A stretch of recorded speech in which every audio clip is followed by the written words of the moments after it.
అవును వేదవతి, నేను కూడా గమనిస్తున్నాను.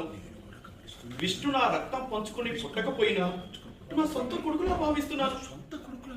అందుకే అనుకుంటా విష్ణు బాధ చూసి నా గుండె కూడా తరుక్కుపోతుంది.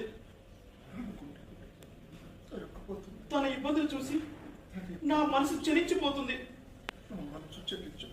విష్ణుని అలా చూస్తూ ఉండి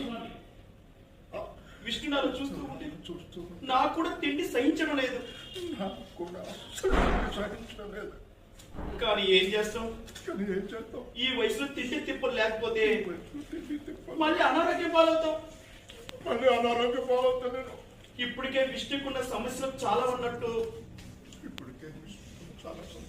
నేను కూడా ఇంకో సమస్యలా మారుతాను. నేను కూడా నీకు ఇంకో సమస్యలో తీరుతాను. అది ఇష్టం లేకే తప్పని పరిస్థితిలో 4 ముద్దలు తినాల్సి వస్తుంది.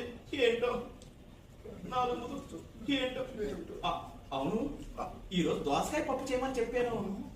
ఈ రోజు దోసకాయ పప్పు చేసావా? చేశానండి. వేసుకుంటాను. ఇంకో స్పూన్ తింటున్నారు. పెదానికి అన్నం ఉంది, చూసుకోండి సార్.